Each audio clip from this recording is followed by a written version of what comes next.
Okay, so that's the opening title track, the Black Keys' new album, No Rain, No Flowers. Right on. I'm Raina Douris here with Dan Arbach and Patrick Carney of the Black Keys today for World Cafe, doing a first listen through a bunch of tracks from their new record.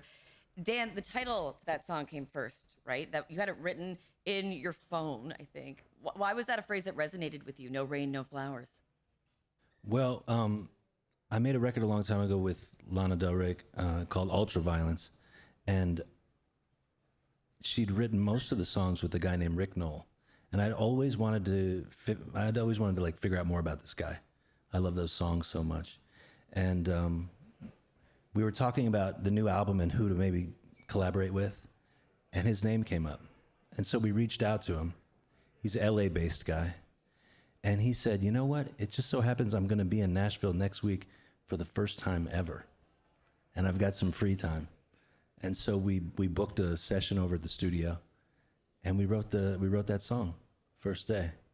But yeah, he in particular, you know, everybody's got their own style when it comes to like songwriting, but his in particular is like he likes to start with a lyric. Yeah. The title. That's what he looks for first. And he had me just like, you know, I said I had this idea, No Rain, No Flowers, and he said, I love it. He said, how would you sing it? And I'm like, what do you mean? How would I sing it? And he just had me sing it out in space. No rain, no flowers. And that's what I did. And he just said, okay, stop. And he started messing around with the keyboard, and he found what key I was in. And then we were off, and we just started, and that was it. And we spent a few days with him, and we wrote, how many songs? We wrote like six or eight songs with Rick over the course of 2 sessions. Yeah. First time we'd ever written with a piano player. Oh, really? Yeah, it was amazing. It was really fun. Now, I feel like we should give a little bit of context. I'm not going to make you linger on stuff maybe you don't want to linger on, but I think where this album came from over the last year or so, there was some rain in the Black Keys world.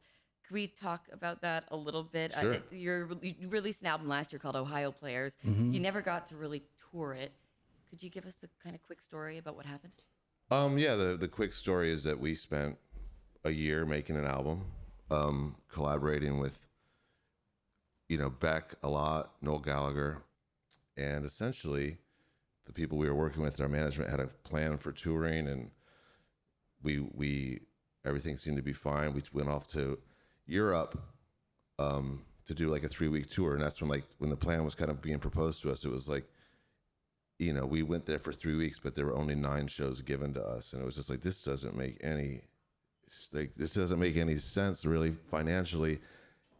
And all the shows did pretty good. Like the London show sold out. We did 3 nights at Brixton Academy. We sold out 2 nights at the Zenith in Paris, which is like, you know, 15,000 in London. You know, we were selling tickets and things were going good, but it's like, what the heck's going on? And then we came back to the U.S. and I get a text that I come to a meeting at our manager's house, and he's just basically like, there's a new plan for the tour. Some of these shows aren't doing so good, so we're going to move it to smaller venues and 5,000 cap rooms. It's going to be more fun. I was like, oh, okay. We were kind of checked out on that level because we just worked our ass off on this record, turned it in, and we were stoked and getting ready to get to work. And then here I get called that there's going to be a new plan, and like, so we canceled the tour, refunded the tickets, and I was like, so what's up with the new dates? And they're like, oh, there's no other dates. But we took the experience, and, you know, of course we were like frustrated and angry. We put all that work into the record, and we didn't get to go share with the fans. It really sucked.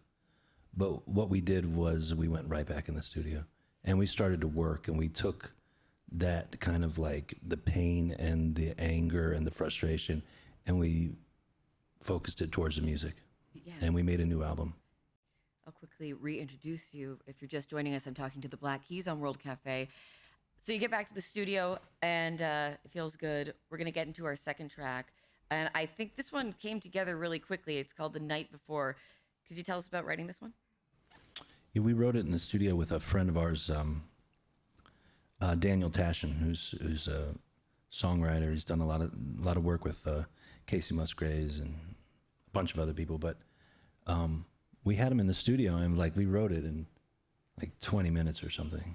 It was like we wrote it so quickly that we just completely forgot about it. And when we went to mix and master, it was the last on our list.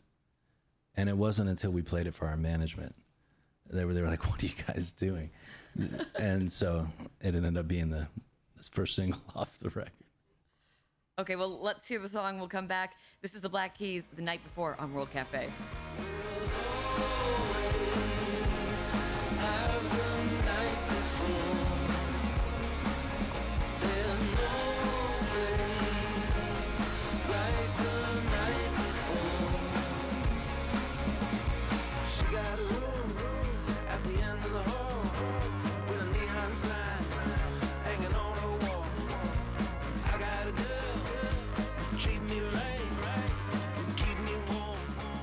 The Night Before from the Black Keys.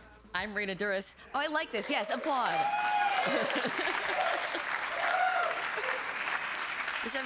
We'll get one of those signs that comes on right when the song ends. The Night Before from the Black Keys. I'm Raina Douris, joined by Dan and Patrick from the Black Keys, going through a bunch of tracks from their brand new album, No Rain, No Flowers. And congratulations, that song just hit #1 on the Billboard Alternative Airplay chart like yesterday, Yeah. I think. Yeah. Very nice. Yeah, amazing. That's probably Daniel's first #1 at Alternative too, right? It is his first two. Oh, that's so sweet. So cool. I just saw him the other night. He was pumped. Well, okay, so Daniel also wrote and worked on the next song that we're going to hear, the third track on the album, Baby Girl. You also had someone named Scott Storch, who's worked on music from Dr. Dre and Beyonce and Post Malone. Could you guys and tell the us? Roots from here. There's like a zillion people that he's worked with. I had to Yeah. pick 3. Yeah. But tell us a bit about Scott. Why did you guys want to work with him? Well, I mean, we've been obsessed with Scott Storch since high school, since seeing videos of him like playing his hits on piano. I mean, we've always wanted to get in the studio with him, and he's also just this kind of like larger than life character too. We have no idea what he's like, but he just looks ridiculous and like in a great way. And so we invited him, and he was everything that we thought he would be and more. But the thing that really happened that was cool is that he was used to being in the sessions where he'd be in the control room with the digital piano. And then he walked in the studio with all these acoustic pianos and synthesizers and harpsichords. And we just basically let him run wild in all of these keyboards. And it was incredible. And Baby Girl is him playing the piano. And you can hear him physically like, while he's playing, he's grunting. And we just left it in the track. It's like percussion. We'll listen for all of that on the World Cafe. Here's the Black Keys, Baby Girl.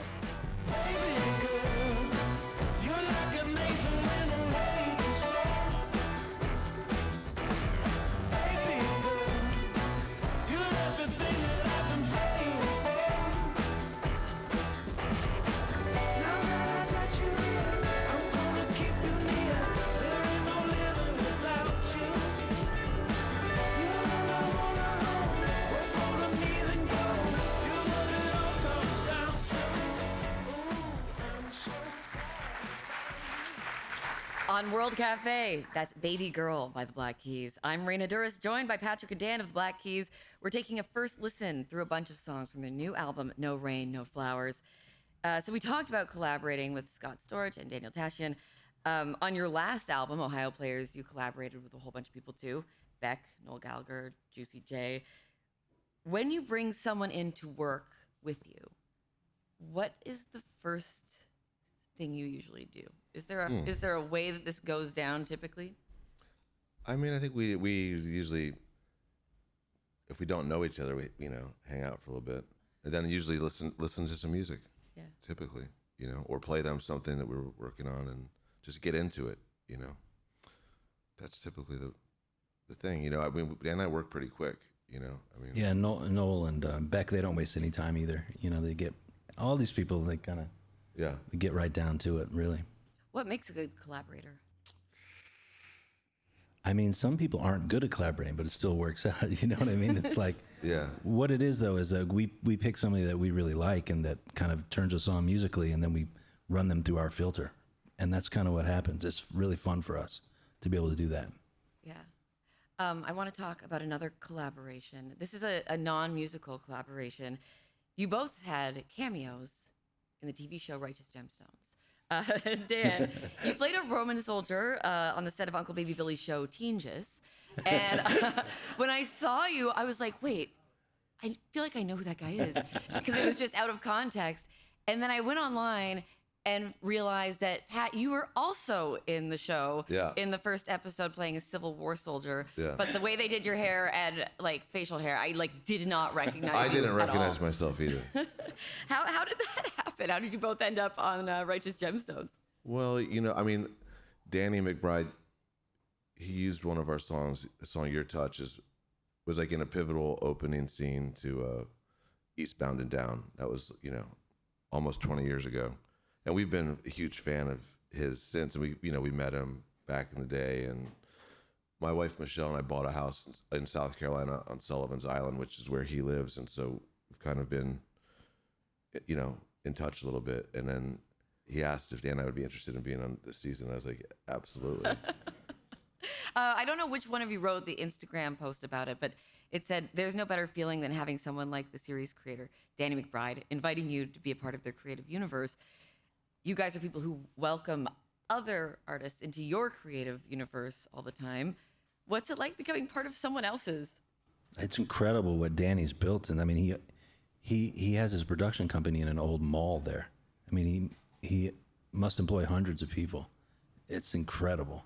So it's the ultimate for us, really, to be honest. Yeah, it's really cool to see what he's built. And then, to see like the scene I was in, Bradley Cooper was like in the same scene. And just to watch like, one of the best actors, like just wanting to be part of something Danny's doing, you understand like the level of respect people have for that guy. Yeah. Well, you both did very well at playing historical soldiers. Yeah. If you're just joining us, I'm speaking with Dan and Patrick of the Black Keys. It's World Cafe. Let's get back to the new record. We're skipping on to song number 5, which is called On Repeat. There are a lot of instruments on this song, including the kazoo, which appears on several of your songs, not just on this album, but throughout your discography. Why do you love that kazoo so much, Dan? Because it's the easiest instrument to play.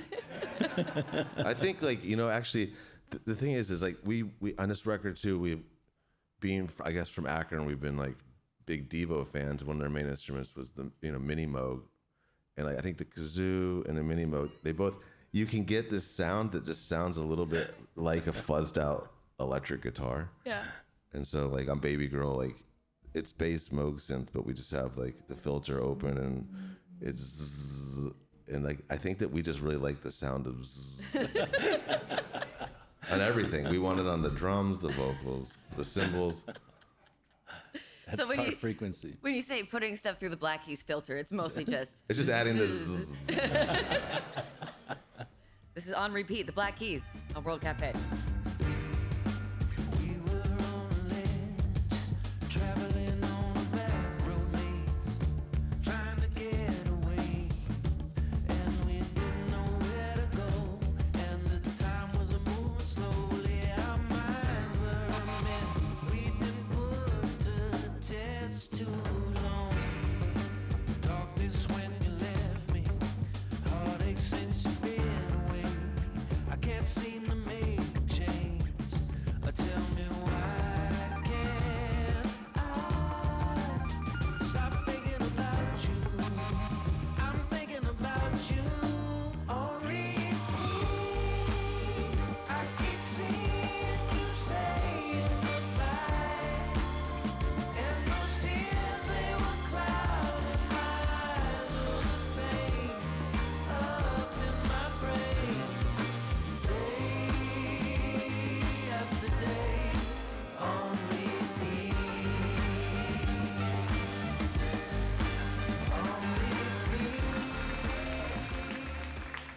This is World Cafe. I'm Raina Douris with the Black Keys, walking you through a first listen of a bunch of tracks from their new album, No Rain, No Flowers. That was On Repeat. And we have one more song to talk about. It's the very last song on the record. I think it might be my favorite song on the album. It's called Neon Moon. When you listen to the lyrics of this song, I guess, especially, doing research to talk to you and knowing kind of the year you had and then coming back to the studio and making music together, it's hard not to think of that when you listen to the words in Neon Moon. What does this band mean to you at this point? 13 albums in, you've been doing this a long time. What does it mean to you to be the Black Keys right now? Well, I mean, it's our life's work. It's the thing that's afforded us, you know, all the agency we have in the world. You know, the ability for Dan to have his label and do what he does in his studios, and you know, and I think, you know, it also, I think it really represents to me just like, when I think about the band, I always go back to the feeling I had. I was just telling my wife this yesterday. I was just like, the feeling I had of absolute, like, how desperate and lost I felt. Like when I was 21, like there was no future for me. It was like I was going to this school, I was going to get a pointless degree, and I just happened to bump into my neighborhood friend who was in the same exact zone and was like, let's just start a band. And I remember like telling my dad that, and my dad's like, no, do not. 'Cause don't drop out of school. And my uncle, or my grandfather, who had a PhD in chemistry, was, when I told him at the same time, he's like, give yourself 2 years, drop out of school, go ahead and try it. You're gonna regret it if you don't. And then we did, and we never looked back. And so I think that for the first 5 years of the band, or 6 years, it was like the idea of it being like fun never was really, it was like fun to make the music, but it was a grind. It was like get in the van, drive 8 hours and play the show, come back, and then it wasn't until like maybe 7 years ago, where we were like, this should be like really fun.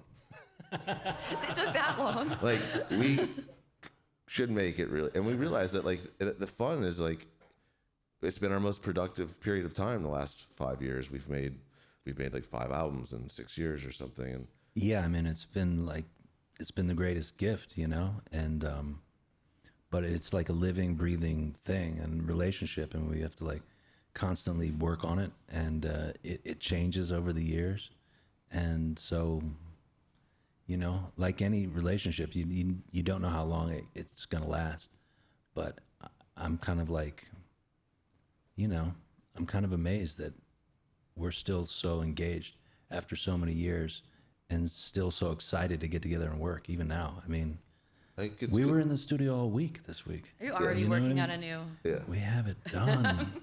You can't be stopped. I mean, I think for us, sometimes it's good for us to get kicked in the teeth. I mean, I think the hardest time for us at certain points was when we were flying high, when it felt too good to be true, when it's like you're here. Yeah, you're kind of just on the treadmill. You sell out 2 nights at Madison Square Garden in 15 minutes and headlining Coachella, Lollapalooza. It's like we're not supposed to be winning. Like, this isn't not supposed to. We're Cleveland Browns fans. I'm so sorry.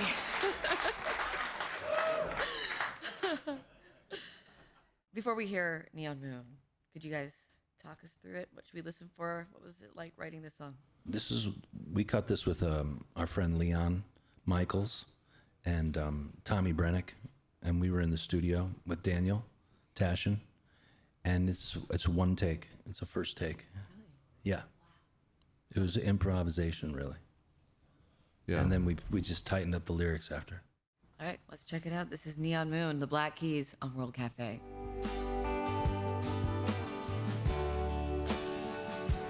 Take me home, back to you. Take me home, neon moon. Take me home, shine on through. Take me home, neon moon.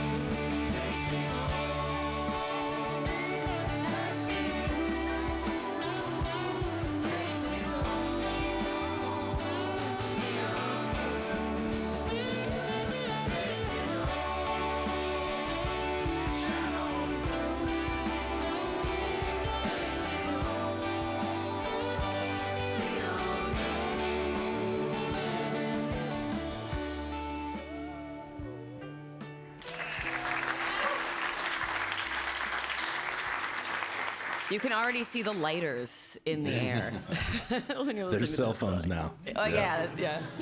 That was Neon Moon, the final track from the Black Keys' new album, No Rain, No Flowers.